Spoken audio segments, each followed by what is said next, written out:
इस सेशन के अंदर बिल्कुल ब्रीफली और समराइज करते हुए बिल्कुल छोटे छोटे कॉन्सेप्ट आपके सामने रखता हूं और वो आपको याद रखने हैं। 100% यहां से आपके एग्जाम में क्वेश्चन पूछा जा सकता है। चलिएगा, सबसे पहले समझते हैं कैंसर क्या होता है। आप देख पा रहे होंगे यहां पर हेडिंग लिखा हुआ है क्लासिफिकेशन ऑफ कैंसर, लेकिन उससे पहले कैंसर को समझेंगे। कैंसर क्या होता है? जनरली अपन कह सकते हैं कैंसर को ऑन्कोलॉजी की एक ब्रांच है। कैंसर जो कि ऑन्कोलॉजी के अंदर स्टडी किया जाता है। ऑन्कोलॉजी एक मेडिकल साइंस की एक ब्रांच है जिसके अंदर स्टडी किया जाता है कैंसर और ट्यूमर को। किसको स्टडी किया जाता है? कैंसर और ट्यूमर को स्टडी किया जाता है। वही क्या है? आपकी ऑन्कोलॉजी है। और कैंसर की कहे अपन बात, तो कैंसर की जनरली अपन कह सकते हैं कोई भी जनरल सेल है, कोई भी नॉर्मल सेल है, कोई भी नॉर्मल सेल है, उसके अंदर ग्रोथ एंड डेवलपमेंट होता है। उसके अंदर ग्रोथ एंड डेवलपमेंट होता है, यानी कि सेल डिवीजन होता है। यानी कि सेल डिवीजन होता है, लेकिन ये नॉर्मल तरीके से होता है। अगर ये नॉर्मल नहीं होकर एबनॉर्मल तरीके से होने लगे, ये नॉर्मल नहीं होकर एबनॉर्मल तरीके से होने लगे, यानी कह सकते हैं abnormal proliferation of growth of cell, that known as a cancer. Generally अपन ऐसा कह सकते हैं कि किसी भी सेल का, किसी भी नॉर्मल सेल का एबनॉर्मल ग्रोथ होने लग जाए और एबनॉर्मल ग्रोथ के कारण से उन सेल का एक क्लस्टर बन जाए, एक ट्यूमर लाइक स्ट्रक्चर बन जाए, एक ट्यूमर बन जाए, दैट अपन कह सकते हैं कि कैंसर हो सकता है। लेकिन उसके अंदर भी मैंने आपको बताया था कि कैंसर को अपन जनरली,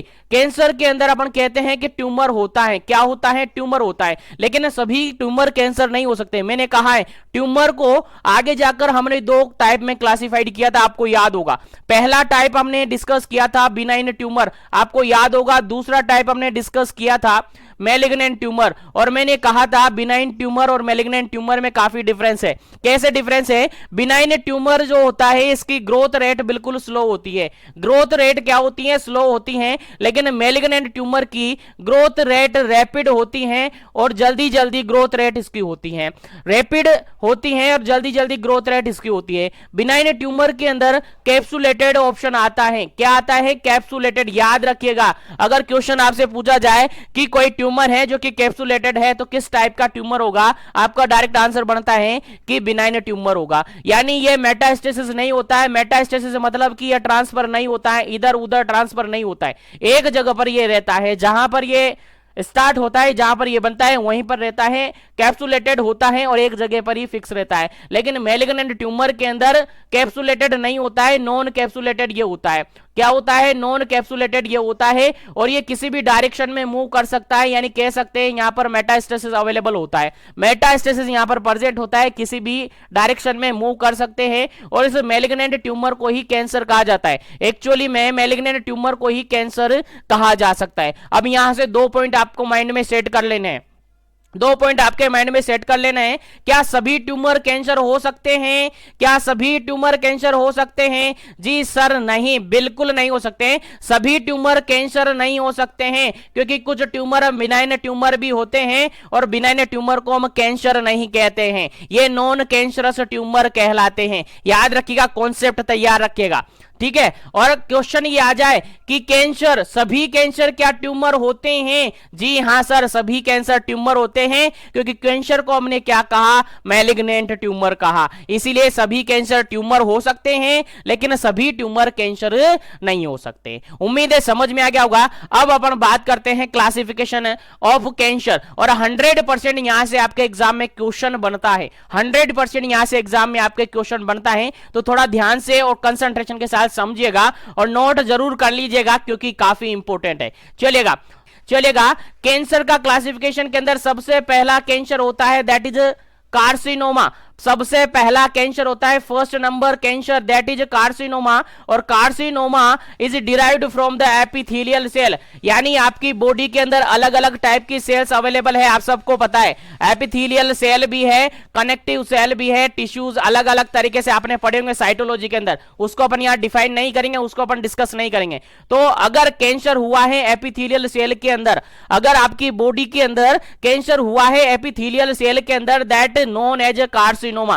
क्वेश्चन आपके डायरेक्टली आता है carcinoma carcinoma is cancer of this cell, नीचे ऑप्शन आएगा एपिथेलियल सेल, कनेक्टिव सेल, या फिर अदर ऑप्शन भी आपको आएगा, या फिर ऑर्गन आपको दे सकते हैं। तो आपको डायरेक्टली समझना है carcinoma cancer directly connected with epithelial cell, यानी अगर एपिथेलियल सेल के अंदर कैंसर हुआ है दैट इज कार्सिनोमा होगा। कौन सा कैंसर होगा? कार्सिनोमा कैंसर होगा। आगे लिखा है it this group include many common cancer, commonly cancer इसके अंदर देखे जाते हैं लाइक ब्रेस्ट कैंसर। क्वेश्चन आ जाए ब्रेस्ट कैंसर किस टाइप का कैंसर है, दैट इज कार्सिनोमा। उसके अलावा प्रोस्टेट कैंसर, उसके अलावा लंग कैंसर, उसके अलावा पैनक्रियाज कैंसर, उसके अलावा कोलन कैंसर, ये सभी कैंसर है जो कि कार्सिनोमा टाइप का कैंसर होता है। याद रहे, भूलना नहीं है, क्वेश्चन यहां से पूछा हुआ है एग्जाम के अंदर, कार्सिनोमा किस टाइप का कैंसर है, किस सेल का कैंसर है, किस टाइप की सेल का कैंसर है। आपका आंसर जाएगा सर एपिथेलियल सेल का कैंसर है, यानी एपिथेलियल सेल के अंदर कैंसर हुआ है उस कैंसर को कहेंगे कार्सिनोमा। याद रहे, भूलना नहीं है। चलेगा, नेक्स्ट कैंसर अपन देखते हैं।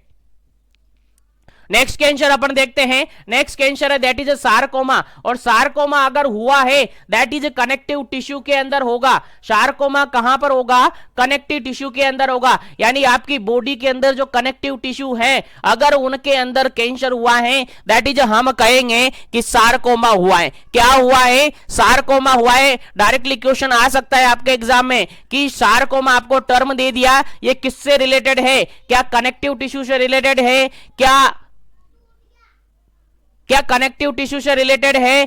क्या एपिथेलियल सेल से रिलेटेड है? क्या ब्लड से रिलेटेड है? क्या प्लूरिपोटेंट सेल से रिलेटेड है? क्या स्टेम सेल से रिलेटेड है? किससे रिलेटेड है? आपका डायरेक्टली आंसर बनेगा कनेक्टिव टिश्यू से रिलेटेड है। याद रहे, इंपॉर्टेंट क्वेश्चन आपके एग्जाम में पूछा जा सकता है। अब कनेक्टिव टिश्यू के अंदर क्या क्या आएगा सर? सर बोन इसके अंदर आते हैं, सर कार्टिलेज इसके अंदर आते हैं, सर फैट और नर्व सेल्स इसके अंदर आती है। अगर इस टाइप का कोई कैंसर होता है that is sarcoma, that is sarcoma. और ये ओरिजिन होता है, ये ओरिजिनेट होता है फ्रॉम द मिसेनकाइमल सेल। मिसेनकाइमल सेल के अंदर से ये क्या होता है? ओरिजिनेट होता है। याद रहे, सिंपल सा, और कुछ याद रहे कि ना रहे, लेकिन इतनी सी लाइन आपको याद रखना है कि सार्कोमा किसका कैंसर है? कनेक्टिव टिश्यू का कैंसर है। याद रहे, सार्कोमा किसका कैंसर है? कनेक्टिव टिश्यू का कैंसर है। चलिए आगे बढ़ता हूं मैं। Next cancer that is lymphoma. Next cancer है दैट इज लिम्फोमा और ल्यूकेमिया इसको कहते हैं। लिम्फोमा और ल्यूकेमिया इसको कहते हैं। अगर लिम्फोमा और ल्यूकेमिया आपको टर्मिनोलॉजी दिया है, आपका डायरेक्टली आंसर जाएगा किस सेल के अंदर कार्सिनोमा हुआ, सॉरी किस सेल के अंदर कैंसर होगा? तो हिमेटोपोइटिक सेल के अंदर या ब्लड फॉर्मिंग सेल के अंदर कैंसर होगा। यानी ऐसी सेल जो कि ब्लड का फॉर्मेशन करवाती हैं, उन सेल के अंदर अगर कैंसर हो रहा है दैट इज हम कहेंगे लिम्फोमा हुआ है, दैट इज हम कहेंगे ल्यूकेमिया हुआ है। यानी लिम्फोमा और ल्यूकेमिया से डायरेक्टली कनेक्टेड होता है आपका ब्लड फॉर्मिंग सेल से। अगर ब्लड फॉर्मिंग सेल के अंदर कैंसर हुआ है तो डायरेक्टली अपन कह सकते हैं किसका कैंसर है? लिम्फोमा। कौन सा कैंसर है? ल्यूकेमिया। अगर टर्मिनोलॉजी आपको मिल जाए, उम्मीद करता हूं आपको समझ में आ गया होगा। चलिएगा आगे बढ़ते हैं, कॉन्सेप्ट पकड़ लीजिएगा, यहां से क्वेश्चन आपके एग्जाम में पूछे जा सकते हैं, काफी बार रिपीट हुआ है यहां से क्वेश्चन। चलिएगा, नेक्स्ट कैंसर है आपका germ cell tumour. Next cancer है germ cell tumour. Directly question पूछा हुआ है जर्म सेल ट्यूमर है तो किस सेल से रिगार्डेड है? नीचे ऑप्शन आपको अलग अलग दिए होते हैं, आपको ऑप्शन ढूंढना है। तो डायरेक्टली आपको याद रखना है germ cell directly related to pluripotent cell. किससे रिलेटेड है? Pluripotent cell. और प्लूरिपोटेंट सेल कौन से होते हैं? टेस्टिकल और ओवरीज। जनरली टेस्टिस और ओवरीज अपन कह सकते हैं, यहां पर क्या कह सकते हैं? टेस्टिस और ओवरी कह सकते हैं। यानी जर्म सेल जहां से बनती हैं वही है, जर्म सेल जो है वही है, यानी टेस्टिस और ओवरी के अंदर अगर कैंसर हुआ है that is germ cell tumour होगा, that is germ cell tumour होगा। याद रखिएगा, भूलना नहीं है। चलेगा, नेक्स्ट कैंसर पढ़ते हैं दैट इज ब्लास्टोमा। जो ब्लास्टोमा होता है वो किसका कैंसर होता है? ब्लास्टोमा जो होता है किसका कैंसर होता है? वहां पर डायरेक्टली ऑप्शन आपको देखने को मिला था एम्ब्रियोनिक टिश्यू। एम्ब्रियोनिक टिश्यू के अंदर अगर कैंसर हुआ है दैट इज ब्लास्टोमा। क्या एम्ब्रियोनिक सेल के अंदर, एम्ब्रियोनिक टिश्यू के अंदर कैंसर हुआ है, दैट इज ब्लास्टोमा। और इमेच्योर प्रीकशर माना जाता है, जो इमेच्योर प्रीकशर सेल है उनका कैंसर ये माना जाता है। उम्मीद है समझ में आ गया होगा, उम्मीद है यहां तक आपको समझ में आ गया होगा। तो कितने टाइप से कैंसर पढ़े? फर्स्ट वन पढ़ा अपन ने, फर्स्ट वन कैंसर पढ़ा that is carcinoma, carcinoma epithelial cell का कैंसर होता है। दूसरा पढ़ा सार्कोमा जो कि कनेक्टिव टिश्यू का कैंसर होता है। थर्ड वन पढ़ा लिम्फोमा और ल्यूकेमिया जो कि ब्लड सेल या ब्लड फॉर्मिंग सेल का कैंसर होता है। जर्म सेल ट्यूमर अपन ने पढ़ा जो कि टेस्टिस और ओवरी से रिगार्डेड यानी प्लूरिपोटेंट सेल का कैंसर होता है। ब्लास्टोमा जो कि एम्ब्रियोनिक टिश्यू का कैंसर होता है। जनरली ये कैंसर आपको याद होने चाहिए, यहां से आपके एग्जाम में क्वेश्चन पूछे जा सकते हैं। तो मैं इस सेशन को यहीं पर फिनिश करूंगा। इसी तरीके से छोटे टॉपिक और कॉन्सेप्ट लेकर मैं आता रहूंगा। तो इस वीडियो को ज्यादा से ज्यादा लाइक कीजिएगा, शेयर कीजिएगा। चैनल पर पहली बार विजिट कर रहे हैं तो चैनल को सब्सक्राइब करके बेल आइकन कॉल पे प्रेस कीजिएगा, ताकि इसी तरीके से कंटिन्यू सेशन मिले। और जो एमसीक्यू सेशन अपने चल रहे हैं daily up to date session, उनमें जरूर ज्वाइन हो, आपको काफी बेनिफिट होगा। इसी के साथ में इस सेशन को फिनिश करता हूं। मिलूंगा एक छोटा सा टॉपिक नेक्स्ट वीडियो के अंदर लेकर, जब तक के लिए wish you all best. Thank you very much.